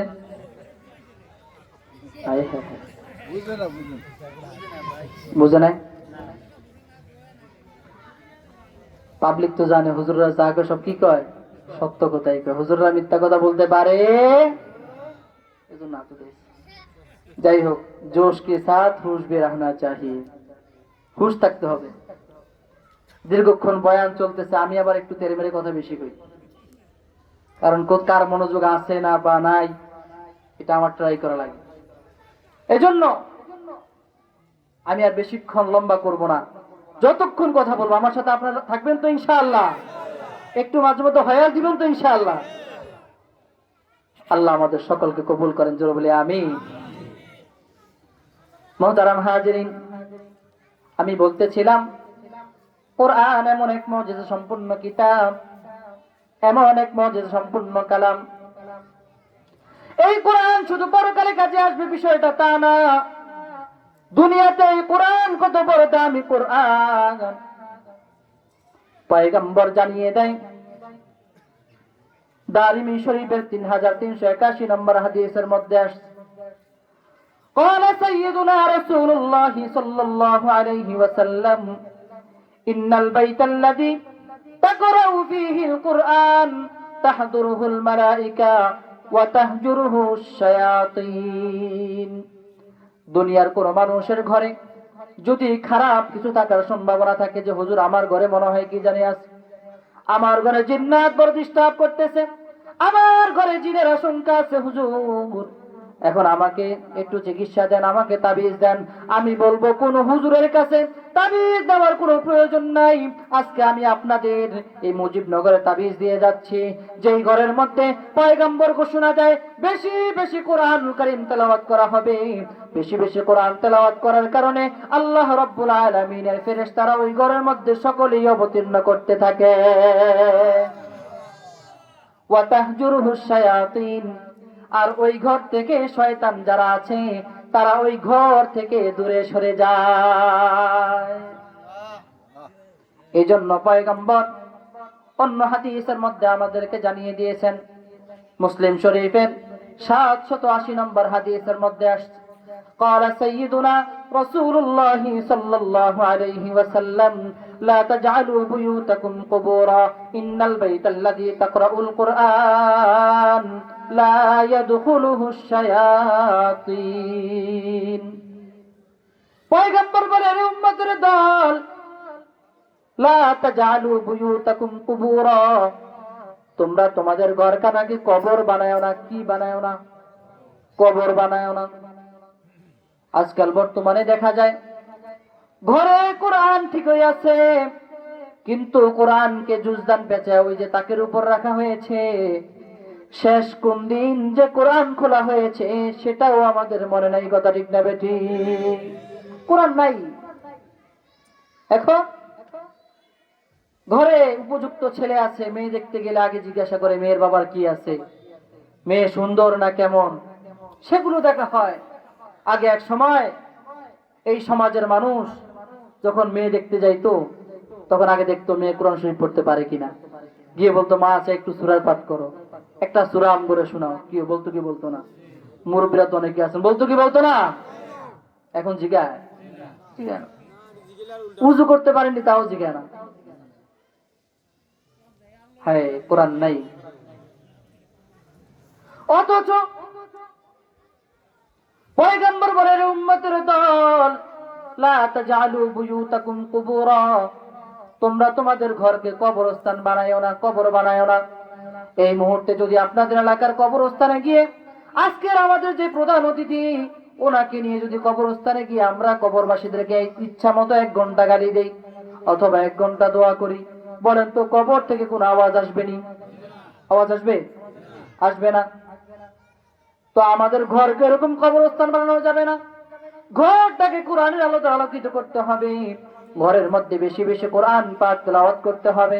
কারণ পয়গম্বর বলে, ইন্নাল বাইতাল্লাযী তাকরাউ ফীহিল কুরআন লা ইয়াদখুলুহুশ শায়াতিন। যে ঘরের মধ্যে বেশি বেশি কোরআন পাঠ করা হবে, কোরআন তেলাওয়াত করা হবে, ওই ঘরের মধ্যে কশিন কালো কোনোদিন শয়তান সেই ঘরে প্রবেশ করতে পারবে না। কথা কার?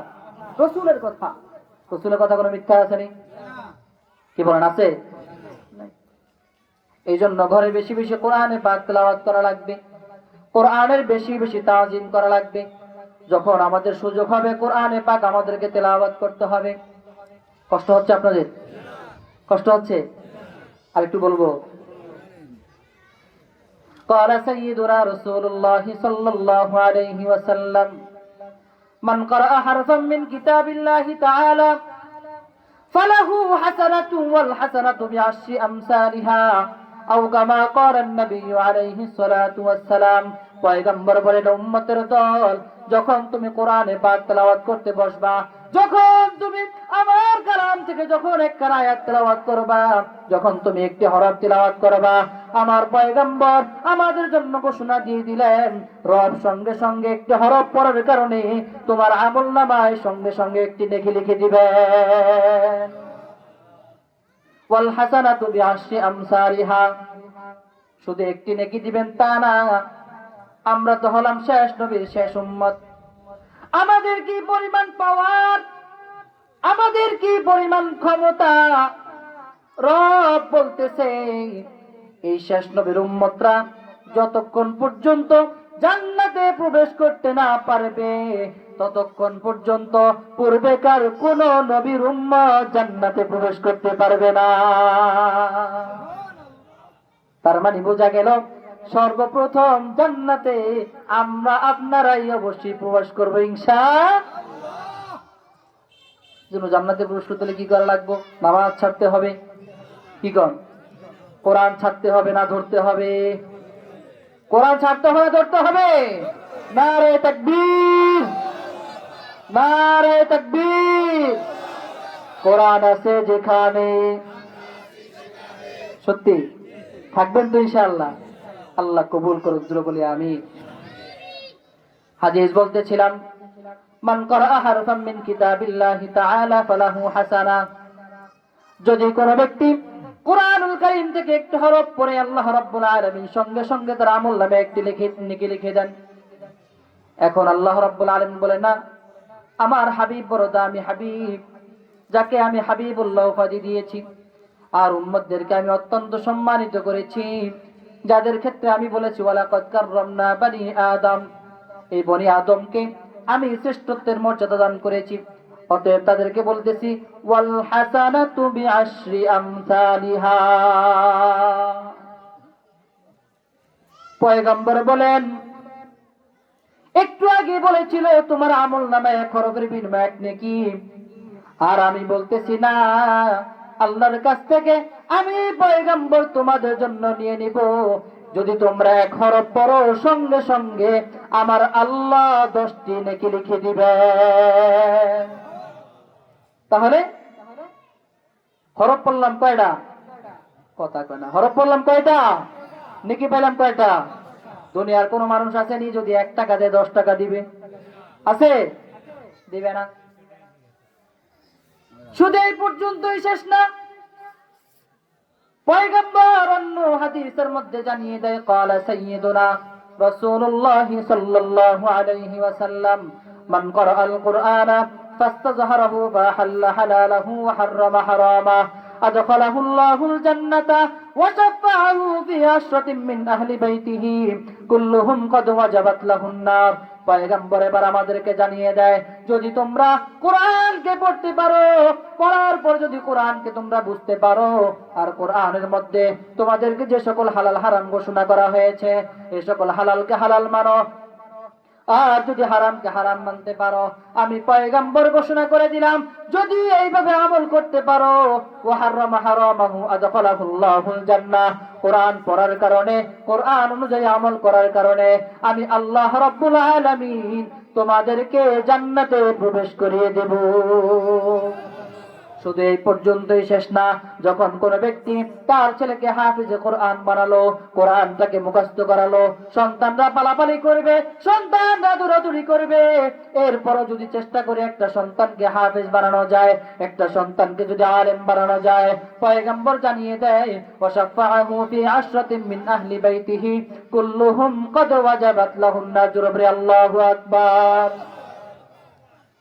পয়গম্বর বলে, তুমি যে কষ্ট করে তোমার ছেলেকে কোরআন শিখাইলা, তোমার ছেলেকে কোরআনের হাফেজ বানাইলা, আমি ঘোষণা করে দিলাম, এই হাফেজে কোরআন সন্তানকে এমন এক পাওয়ার দেওয়া হবে, এমন এক শক্তি দেওয়া হবে, হাসরের ময়দানে যাদের উপর জাহান্নাম ওয়াজিব হয়ে গিয়েছিল, এই সন্তান সুপারিশ করে করে ওই সকল জাহান্নামীদের মধ্য থেকে 10 জনকে সোজা জান্নাতে নিয়ে যাবে। এরে মুহতারাম হাজিরিন, এখানেই কথা শেষ না। পয়গম্বর আরো ঘোষণা করে দিচ্ছে,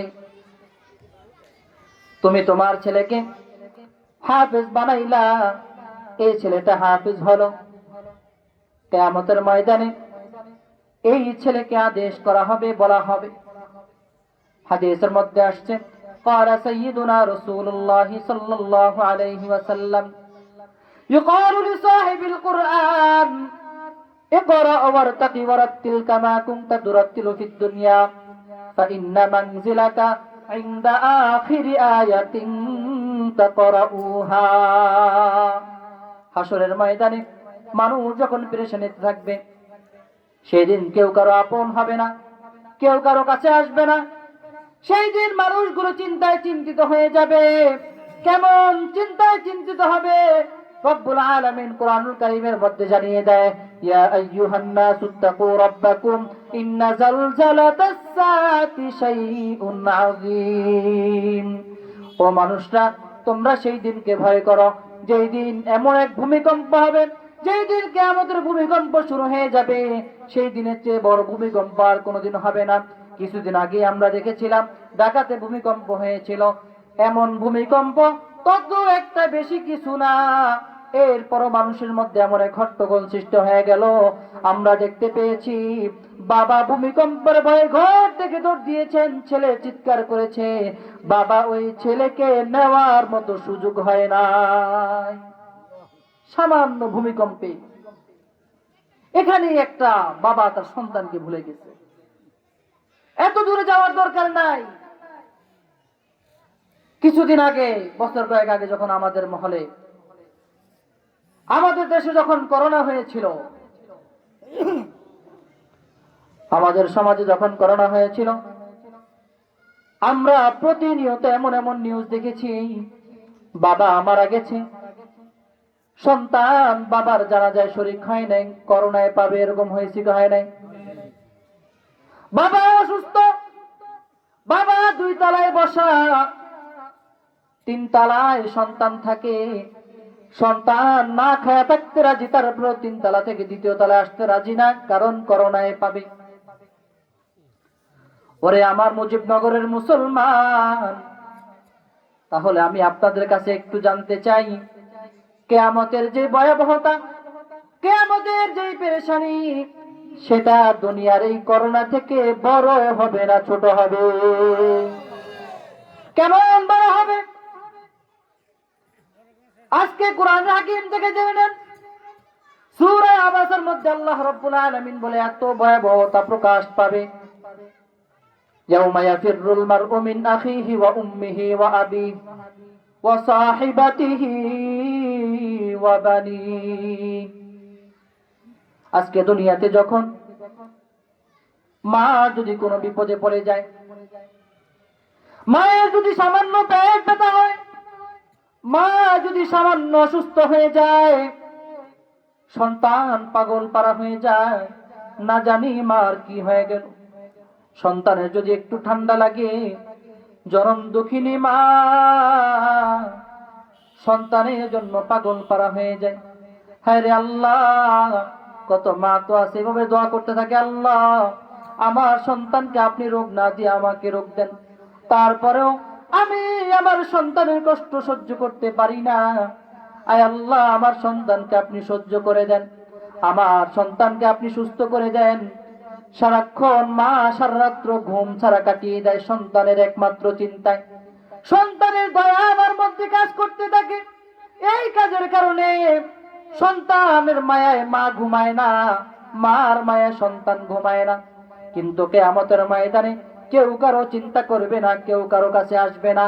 অথচ সেই দিন আল্লাহ রাব্বুল আলামিন বলে, ইয়াউমা ইয়াফিরুল মারউ মিন আখি, সেই দিন সর্বপ্রথম যে ব্যক্তি পালাবে, যে ব্যক্তি আমার কাছ থেকে দূরে সরে যাবে, সে আর কেউ না, সে হলো আমার আপনার ভাই।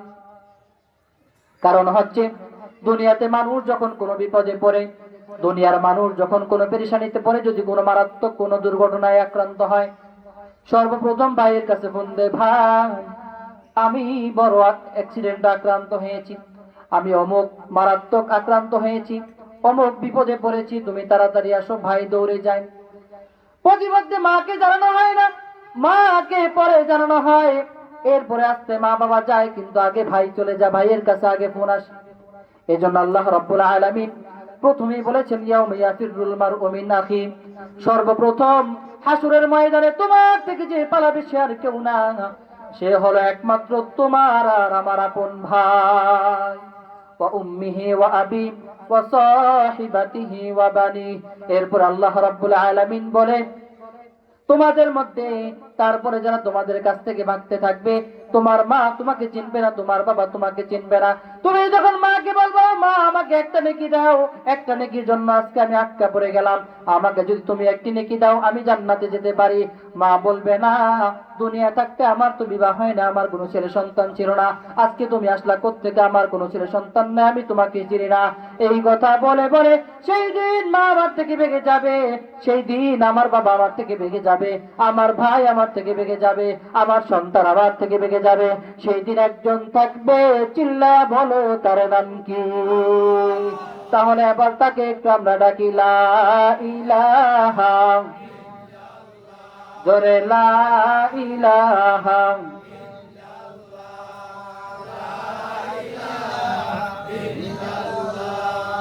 লা ইলাহা,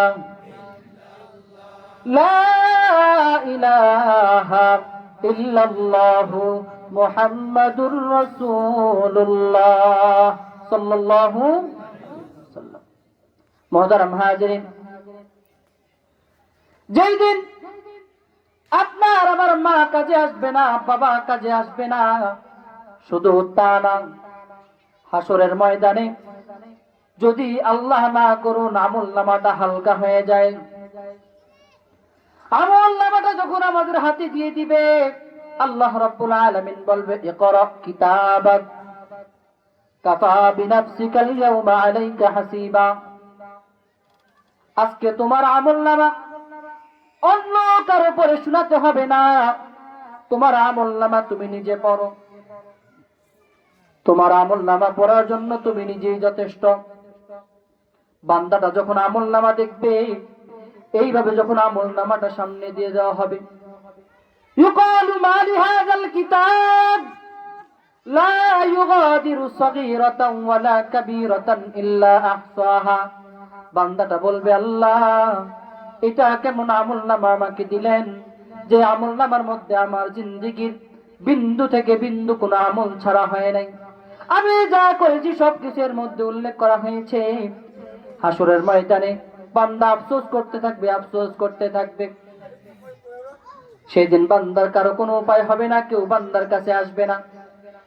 বান্দার আমলনামার পাল্লাটা যদি হালকা হয়ে যায়, আল্লাহ রাব্বুল আলামিন ফেরেশতাদেরকে বলবে, আমার ফেরেশতারা, বান্দার আমলনামার অবস্থা খুবই খারাপ, এই বান্দার আমলনামাটা ডান হাতে দেওয়া যায় না।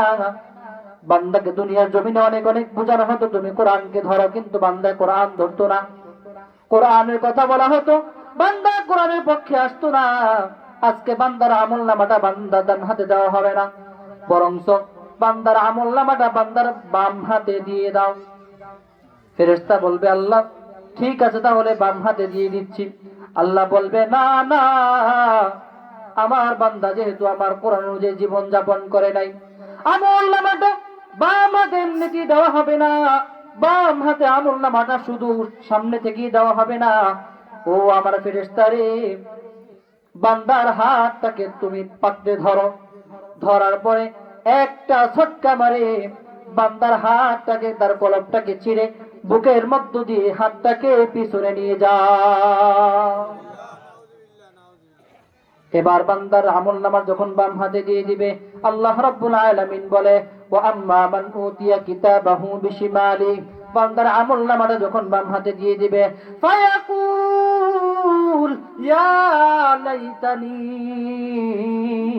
লাম উতা কিতাবিয়া, এই বান্দাটা চিৎকার করবে আর বলবে আল্লাহ লাম উতা কিতাবিয়া, আজকে যদি আমার আমলনামাটা আমাকে নাই দেওয়া হতো তাহলেই তো ভালো হতো। আয় আল্লাহ আমলনামাটা আমাকে কেনই বা দিয়েছেন। ওয়ালাম আদরি মা হিসাবিয়া, আয় আল্লাহ এত কোটি কোটি মানুষের সামনে আমার আমলনামাটা আমাকে যদি না দিতেন, হিসাব নিকাশ যদি আমার কাছ থেকে না নিতেন, আল্লাহ গো দুনিয়ার মানুষের পিছনে পড়ে আমি কোরআনকে ভুলে গিয়েছি, আল্লাহকে ভুলে গিয়েছি। ও আল্লাহ ইয়া লাইতাহা কানাতিল কাদিয়া, আমি তো দুনিয়ার অনেক ক্ষমতার মালিক ছিলাম, দুনিয়ার মানুষের বিচার আমি করতাম, আয় আল্লাহ বিচার কার্য আমি পরিচালনা করতাম, বড় দাপট আমার ছিল, কিন্তু আজকে তো কোনো দাপট আমার কাজে আসলো না। মা আগনা আন্নি মালিয়া, আয় আল্লাহ দুনিয়াতে আমার অনেক ধন সম্পদ ছিল, এলাকার মানুষ আমাকে অনেক দানবীর বলে চিনত, এলাকার মানুষ আমাকে বড় লোক বলে চিনত। মা আগনা আন্নি মালিয়া, মাল তো দুনিয়া পর্যন্ত শেষ হয়ে গেল, আজকে হাসরের ময়দানে আমার মাল আমাকে বাঁচাইতে পারলো না। হালাকা আন্নি সুলতানিয়া, রাজত্ব ছিল, বাদশাহী ছিল, যা কিছু ছিল না কেন সব কিছু তো আমার কাছ থেকে চলে গেল, কিছুই তো আজকে আমার কাজে আসলো না। এবার আল্লাহ রাব্বুল আলামিন বলবে তোকে দুনিয়াতে অনেক বোঝানো হতো, কোরআন দ্বারা বুঝাইছি, উলামায়ে কেরাম দ্বারা বুঝাইছি, জুমার মিম্বর থেকে তোমাকে বোঝানো হতো, মাহফিলের প্যান্ডেল থেকে তোমাকে বোঝানো হতো, তুমি বুঝো নাই, আজকে তোমার আফসোস করার সময়ও দেওয়া হবে না। আল্লাহ রাব্বুল আলামিন বলবে ও ফেরেশতারা রে, খুযুহু ফাগুল্লুহু সুম্মাল জাহিমা সাল্লু, আমার বান্দাকে এখন আর হিসাব নিকাশ মিলানোর সময় দেওয়া হবে না, কারণ হিসাব মিলানোর সময় আগিয়ে দিয়েছি, পয়গম্বরের মাধ্যমে আমি ঘোষণা আগিয়ে দিয়েছিলাম, হাসিবু ক্বাবলা আন তুহাসিবু ওয়াজিনু ক্বাবলা আন তুজানু, হিসাব নিকাশ তুমি আগে মিলাও যাতে করে পরকালীন হিসাবের কাঠগড়ায় তোমাকে দাঁড়াতে না হয়। এই বান্দা তখন হিসাব নিকাশ মিলায় নাই, অতএব বান্দাকে এখন সময় দেওয়া হবে না, খুযুহু বান্দাকে ধর, সুম্মাল জাহিমা সাল্লু ধরে ধরে বান্দাকে সোজা জাহান্নামে নিক্ষেপ করে দাও। নাউজুবিল্লাহ।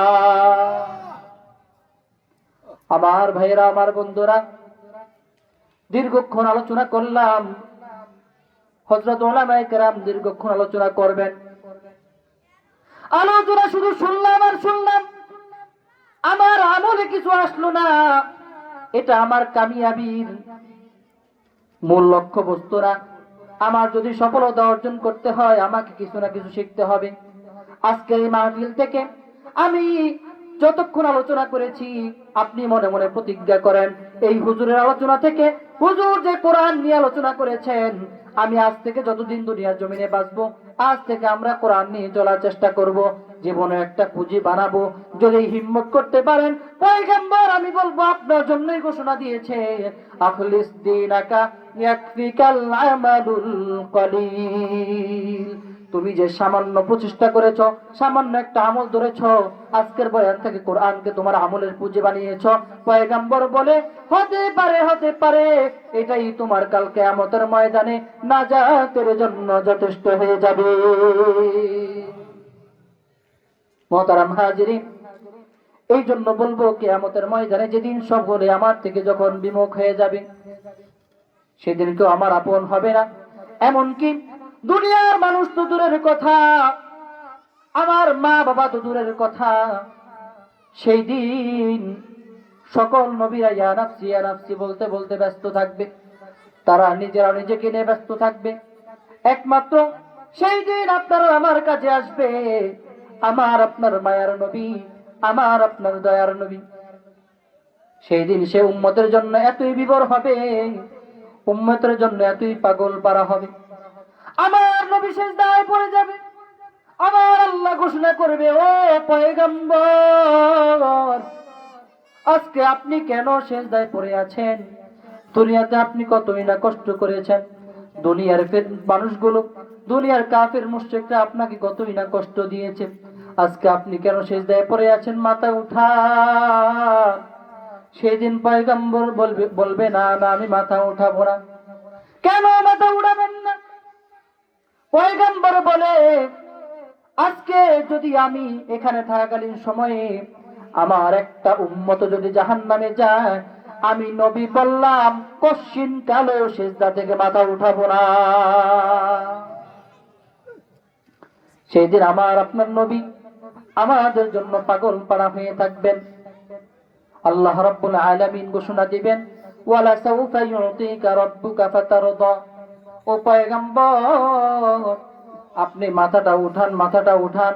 দুনিয়াতে আমি আপনাকে বড্ড বেশি ভালোবাসছি, আপনাকে আমি হাবিবুল্লাহ উপাধি দিয়েছি, আমি আজকে আপনি সিজদায় পড়ে থাকবেন তা আমি চাই না, আপনি মাথাটা উঠান। ওয়ালা সাউফা ইউতিকা রাব্বুকা ফাতারদা। আপনি যতক্ষণ পর্যন্ত আমার কাছে চাইতে থাকবেন, যতক্ষণ পর্যন্ত না আপনি সন্তুষ্ট হবেন, ততক্ষণ পর্যন্ত আমি আল্লাহ আপনার চাহিদা অনুযায়ী দিতেই থাকবো, দিতেই থাকবো। আজকে আমরা উম্মতরা কোথায় চলে গেলাম? আজকে আমরা উম্মতরা তো নবীকে ভুলে গিয়েছি। নবীর আদর্শ আমাদের উম্মতের মধ্যে নাই, নবীর আদর্শ আমাদের মধ্যে নাই। নেইমারের আদর্শ আমাদের মধ্যে আসছে, মেসির আদর্শ আমাদের মধ্যে আসছে, কাফের মুশরিকদের আদর্শ আমাদের মধ্যে আসছে। পয়গম্বরের আদর্শ ছিল মাথায় টুপি লাগানো, আমরা মাথায় টুপি না লাগিয়ে মাথায় আমরা ক্যাপ লাগাচ্ছি। পয়গম্বরের আদর্শ ছিল চুল সমানভাবে কাটা, আমরা করতেছি তা না, ইন্দুরা বান্দরের মতো কাটতেছি। পয়গম্বরের আদর্শ ছিল দাড়িগুলো লম্বা লম্বা করে রাখো, আমরা বলি না না, সেটা রাখা যাবে না, এটাকে সুন্দর করে ক্লিন শেভ করতে হবে, প্রয়োজনে বেলেট উল্টা দিক থেকে টানবো, তারপরও এটা উঠতে দেওয়া যাবে না। এই জন্য বলি, ও আমার ভাইরা, আমার বন্ধুরা, আমার সাথে রাগ করবেন না। জ্বরের রুগী যে, তাকে যখন অ্যান্টিবায়োটিক দেওয়া হয়, নাফা যখন দেওয়া হয়, জ্বরের রুগীর কাছে নাফা মিষ্টি লাগে না তিতা লাগে? কথা কন না, যে একটু জোরে কন। আমার গলা ভাঙে গেছে, আমরা চুপে থাকলে হইব? জ্বরের রুগীকে যখন নাফা খাওয়ানো হয়, তার কাছে বড্ড বেশি তিতা লাগে। জন্ডিসের রুগীকে যদি মিষ্টি আইনা খাওয়ানো হয়, তারপরেও তার কাছে ওই মিষ্টি বড়ই তিতা লাগে। কথা ঠিক না বেঠিক? এই জন্য মনে করবেন, যদি আপনাদের কারো গায়ে গিয়ে আঘাত লাগে, যদি কারো কাছে মনে করেন খারাপ লাগতে আছে, তাহলে আমি আপনাকে বলবো, আপনি মনে মনে ভেবে নেন হয়তো বা আমার শরীরে রোগ আছে, হুজুর আমাকে ট্রিটমেন্ট দিতেছে, ঔষধ জায়গা মতো লেগেছে। কথা ঠিক না বেঠিক? রাগ করবেন নি আমার লাগে?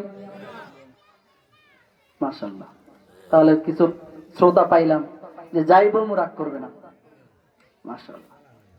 মুহতারাম হাজিরিন, এই জন্য বলবো, নবী সেই দিন বলতে থাকবে, রব্বি হাবলি উম্মতি উম্মতি, আয় আল্লাহ আমার উম্মতদেরকে বাঁচান, আমার উম্মতদেরকে বাঁচান, আমার উম্মতদেরকে আপনি জাহান্নামে দিয়েন না।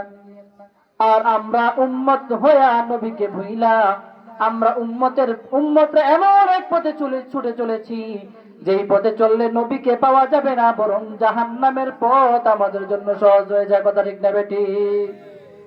ওগো নবীর উম্মতেরা,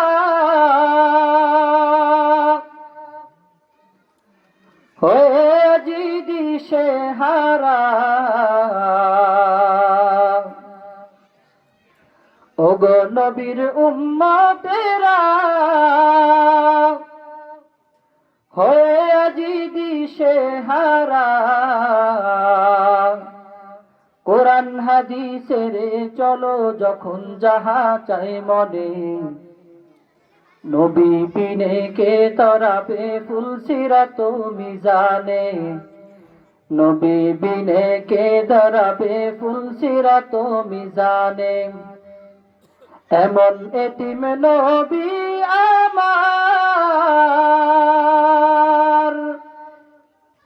পিতা মাতা নাই যে তাহার, এমন এতিম নবী আমার, পিতা মাতা নাই যে তাহার। এরপরেও কত মারা মারল তাকে দুশ্মনে, নবী বিনে কে তরাবে ফুলসিরাত মিজানে, নবী বিনে কে ধরাবে ফুলসিরাত মিজানে। চলো চলো চলো মুমিন চলো নবীর সন্ধানে, নবী বিনে কে ধরাবে ফুলসিরাত মিজানে। নবীর পথে যাবো তো ইনশাআল্লাহ, চলবেন তো ইনশাআল্লাহ। এজন্য আজকে আলোচনা থেকে আপনারা কি বুঝতে পারলেন? মোটামুটি দীর্ঘ 1.5 ঘন্টা তো বসে আছেন, এতক্ষণ বাসায় থাকলে আরাম করতে পারতেন। যাদের পান খাওয়ার অভ্যাস আছে মোটামুটি কয়েক কিলো পানও খাইতে পারতেন, ঠিক না?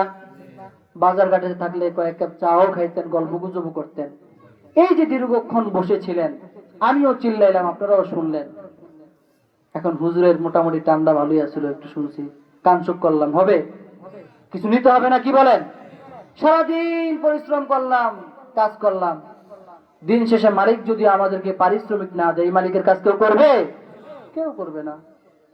তাহলে আমি যে এতক্ষণ চিল্লাইলাম, আপনারা মোটামুটি বসে মনোযোগ সহকারে শুনলেন, কিন্তু কিছু নিলেন না, তাহলে তো লাভ নেই। এজন্য আজকের মাহসাল কথা আমার কি? আজকে আমার সর্বোপরি কথা, আলোচ্য বিষয় ছিল আমাদের দুনিয়াতেও যদি আমাদের শান্তিতে থাকতে হয়, দুনিয়াতে যদি আমাদের শান্তিতে চলতে হয়, পরকালেও যদি আমাদেরকে মুক্তি পেতে হয়, তাহলে উপায় একটাই আছে। সেটা, সেই গ্রন্থের নাম কি? বলে না কেন, সেই গ্রন্থটার নাম কি? আল কোরআন। এজন্য এই কোরআনের সাথে সময় দিবেন তো ইনশাআল্লাহ। নিজের সন্তানদেরকে হাফেজ আলেম বানাবেন তো ইনশাআল্লাহ। মাদ্রাসার ছাত্রদেরকে মোহাব্বত করবেন, ওলামা ইকরামদেরকে মোহাব্বত করবেন। আপনারা ধন্য, আপনারা ধন্য, আমি বলতে পারি। এই সমাজে এত সুন্দর একটি মাদ্রাসা চমকে আছে, আমাদের কদর করা দরকার। বুঝবেন, একদিন বুঝে আসবে, সেই দিন বুঝে আর কোনো কাজ হবে না। মুরব্বীরা বলে না, দাঁত থাকতে দাঁতের মর্জি বোঝে না, দাঁতের মর্যাদা বুঝে না। এই মাদ্রাসা আছে, হয়তোবা মর্যাদা বুঝেন না। আলেমরা সচরাচর আছে, হয়তোবা মর্যাদা বুঝবেন না। কিন্তু যেদিন আলেম হারা হয়ে যাবেন, যেই দিন এই সকল মাদ্রাসা মসজিদ থাকবে না, সেই দিন বুঝবেন আসলে এদের কতই কদর ছিল, কত দাম ছিল। আজকে হয়তোবা খারাপ লাগতেছে, ছাত্রগুলা রাস্তা দিয়ে হাঁটে আর দুষ্টামি করে, গাছের পাতা ছিঁড়ে, ওইটা করে সেটা করে। আরে এই ছেলেগুলা 24 ঘন্টা কোরআন তেলাওয়াত করতে থাকে। রাতের আধারে, শেষ রাতে যখন ঠান্ডার মধ্যে আমরা আরামসে ঘুমাই, লেপ কম্বল যখন গায়ে দিয়ে ঘুমাই, যখন তার ঘুমটা খুব আরামদায়ক হয়, হ্যাঁ, এই শীতের রাত্রে বাচ্চাগুলো উঠে উঠে কোরআন তেলাওয়াত করতে থাকে, তাহাজ্জুদ পড়ে, এলাকার জন্য দোয়া করে, আপনাদের জন্য দোয়া করে। মাঝে মধ্যে তো আমি দেখি, যখন আমার মাদ্রাসায় বাচ্চারা ভোরাতে উঠে, যখন তাহাজ্জুদের পরে একটু দোয়ার আগ মুহূর্তে জিকির আজকার করে, তখন নিজে এতটুকু উপলব্ধি করতে পারি যে একটা সময় আমিও তো করেছিলাম। এই বাচ্চাগুলো এই কঠিন কনকনে শীতের মধ্যে কত কষ্ট করে ল্যাবের থেকে উঠতেছে, আপনি কি বোঝেন? যদি বাসায় ঘুমাইতো, মনে হয় 8টার আগে এই বাচ্চার ঘুম থেকে উঠতে পারতেন না। সম্ভব হইতো? এই বাচ্চাগুলো ওইটা আপনাদের জন্য দোয়া করতেছে। আর এই কোরআন হেফজ সূরা ফাতিহা পড়া, সূরা বাকারা পড়া, বাকি সূরা, জিকির আজকার, দোয়া, তালিম, এগুলোর কারণে আজকে মহল্লার মধ্যে যতটুকু শান্তি আসতেছে। যদি এগুলো না থাকে তাহলে কখনোই মহল্লার মধ্যে শান্তি আসবে না।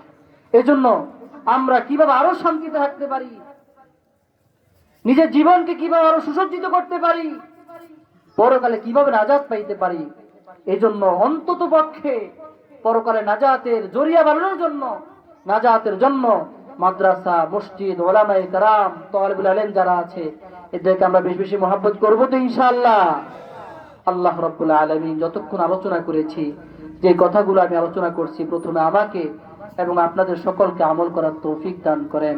ওয়া আখিরু দাওয়ানা আলহামদুলিল্লাহি রাব্বিল আলামিন। আসসালামু আলাইকুম ওয়া রাহমাতুল্লাহি ওয়া বারাকাতুহু।